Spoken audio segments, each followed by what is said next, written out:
കേരളത്തിലെ ഒട്ടുമിക്ക ഭദ്രകാളി ക്ഷേത്രങ്ങളിലും കൊടുങ്ങല്ലൂരിൽ നിന്നും ആവാഹിക്കപ്പെട്ടതോ സാക്ഷാൽ കൊടുങ്ങല്ലൂരമ്മ തന്നെയായതോ ആയ ഭദ്രകാളി പ്രതിഷ്ഠകൾ കാണാൻ സാധിക്കും വടക്കോട്ട് ദർശനമായി കുടികൊള്ളുന്ന കൊടുങ്ങല്ലൂരമ്മ. കൊടുങ്ങല്ലൂർ വാഴും അമ്മേ ഭഗവതി കാത്തിടണേ. താരാരോ തന്നാരോ തക താരാരോ തന്നാരോ. 46 പരം കാളിക്ഷേത്രങ്ങളുടെ തിരുമാന്താകുന്ന ഭഗവതി പനയന്നാർക്കാവ്, ഭദ്രകാളി തുടങ്ങിയവ ഭദ്രകാളി പ്രതിഷ്ഠയ്ക്ക് വലിയ ശക്തി കൽപ്പിക്കപ്പെടുന്ന 2 ക്ഷേത്രങ്ങളാണ്.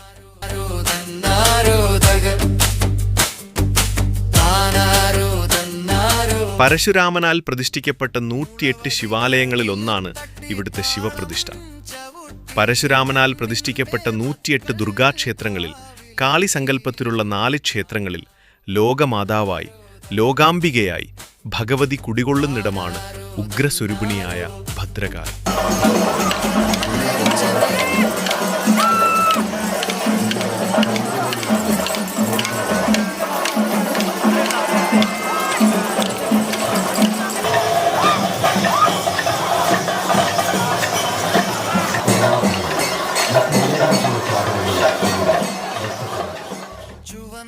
പടിഞ്ഞാറോട്ടാണ് ദർശനമായിട്ടാണ്, എന്നാൽ ഭക്തർക്ക് കാണാൻ കഴിയുന്നത് വടക്കോട്ട് ദർശനമായിട്ടുള്ള ഭഗവതിയാണ്.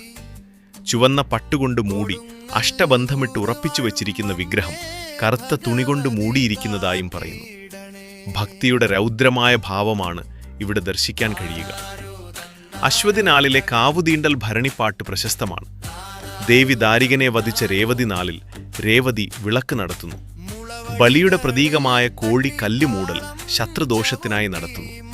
തവിടാട്ടി മുത്തിചാമുണ്ടിയാണ് ഭദ്രകാളിയുടെ പുരികത്തിൽ നിന്നും ഉടലെടുത്തുവെന്ന് സങ്കല്പം. ചണ്ടമുണ്ടമാരെ വധിച്ച മഹാകാളിയായിട്ടാണ് സങ്കല്പം.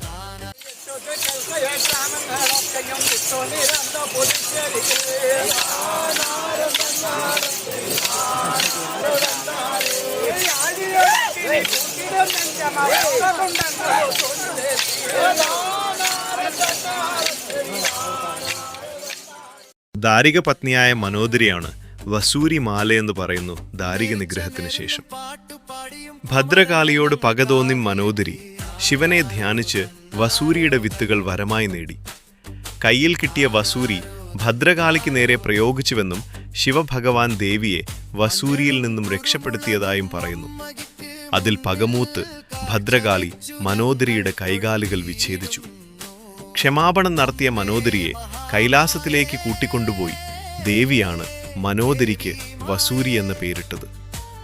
പണ്ടിവിടെ ഗുരുതി നടന്നിരുന്നത് വസൂരിമാലയുടെ നടക്കലാണ്. മഞ്ഞൾ പൊടിയാണ് ദേവിക്ക് പ്രധാനം. ഇവിടുത്തെ ക്ഷേത്രത്തിൽ നിന്നും 1 കിലോമീറ്റർ അകലെയാണ് കുരുമ്പ അമ്മ എന്ന പ്രാചീന ക്ഷേത്രം സ്ഥിതി ചെയ്യുന്നത്. പരശുരാമൻ ഇവിടെ മദ്യവും അനേകം കോഴികളെയും ദേവിക്ക് ബലി നടത്തി പ്രീതിപ്പെടുത്തിയതായി കരുതുന്നു. ഭരണിയുടെ ഭാഗമായുള്ള തെറിപ്പാട്ട് ഇപ്പോഴും ആചാരത്തിന്റെ ഭാഗമായി തുടരുന്നു.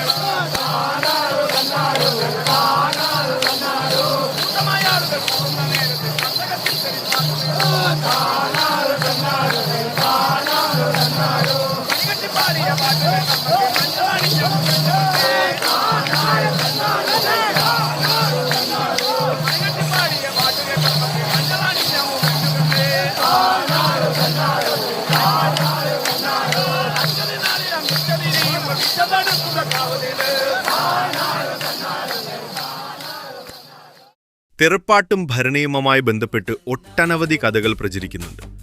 ശാക്തേയ ആചാരത്തിലെ പഞ്ചമകാര പൂജയുടെ ഭാഗമായ മൈഥുനത്തിന് പകരമായാണ് ഭരണിപ്പാട്ട് പാടിയിരുന്നതെന്നും കേട്ടിട്ടുണ്ട്. എന്നിരുന്നാലും രതിയും ഊർവരതയും ദൈവീകമായി കണ്ട് ജീവിച്ചിരുന്ന ആദിമജനതയുടെ കൂടിച്ചേരൽ കൂടിയാണ് കൊടുങ്ങല്ലൂർ ഭരണി എന്നും കണക്കാക്കുന്നുണ്ട്. ദ്രാവിഡ ക്ഷേത്രമായിരുന്ന കൊടുങ്ങല്ലൂർ പിൽക്കാലത്ത് സവർണ മേധാവിത്വത്തിന് കീഴിലായപ്പോൾ ക്ഷേത്രത്തിൽ അവകാശമുണ്ടായിരുന്ന ആദിമ ജനതയുടെ കൂടിച്ചേരലാണ് ഈ ഉത്സവമെന്നും പറയുന്നുണ്ട്. അശോകന്റെ കാലത്ത് ബുദ്ധമതത്തിന് പ്രചാരം സിദ്ധിക്കുകയും പിൽക്കാലത്ത് ചേര രാജാക്കന്മാർ ബുദ്ധമതം സ്വീകരിച്ചതോടെ കാവും ബുദ്ധവിഹാരമായെന്നും അങ്ങനെ കുരുംബ ഭഗവതി ക്ഷേത്രം മുൻപ് ഒരു ബൗദ്ധകേന്ദ്രമായി മാറിയെന്നും പല ചരിത്രകാരന്മാരും അഭിപ്രായപ്പെടുന്നു. അവിടെ ബലിക്കല്ലായി ഉപയോഗിച്ചിരുന്ന വൃത്താകാരത്തിലുള്ള ശിലയിന്മേൽ കാണുന്ന പത്മതലങ്ങൾ ഒരു ബൗദ്ധസ്തൂപത്തിന്റെ ഭാഗമായിരുന്നു ഈ ശിലയെന്ന് തോന്നിപ്പിക്കുന്നുണ്ടത്രേ.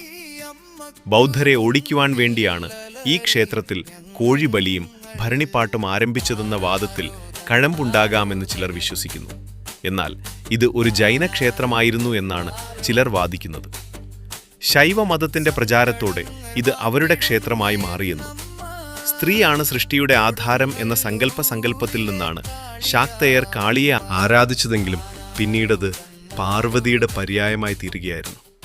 അതോടെ പടയുടമസ്ഥർ ഐത്തക്കാരും അസ്പൃശ്യരുമായി പുറന്തള്ളപ്പെട്ടു.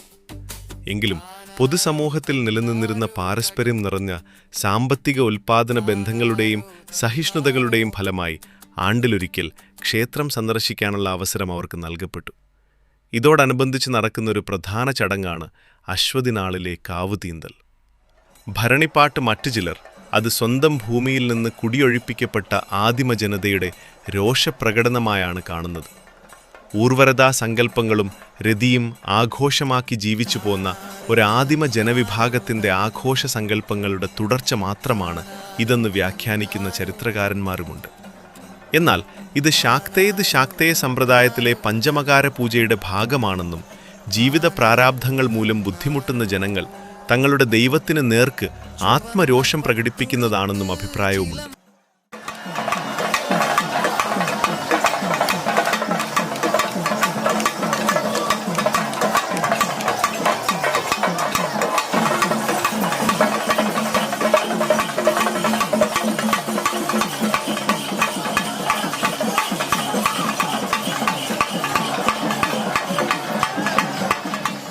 മീനമാസത്തിലെ തിരുവോണം നാൾ മുതൽ അശ്വതി നാൾ വരെയാണ് പ്രധാന ചടങ്ങുകൾ നടക്കുന്നത്.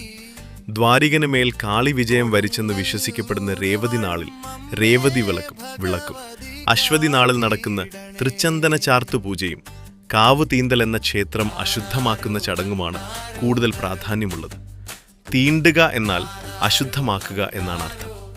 ചുവന്ന പട്ടുടുത്ത് വാളും ചിലമ്പും ധരിച്ച ധാരാളം വെളിച്ചപ്പാടുകൾ അന്നേ ദിവസം ക്ഷേത്രത്തിലെത്തിച്ചേരുന്നു.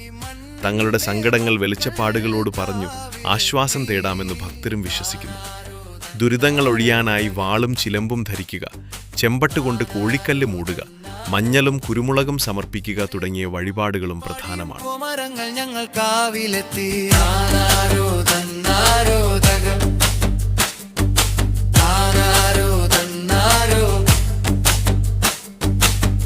മഞ്ഞളും കുരുമുളകും അമ്മയ്ക്ക് മുന്നിൽ കാഴ്ച വെച്ചു ഞങ്ങൾ തൊഴുതു.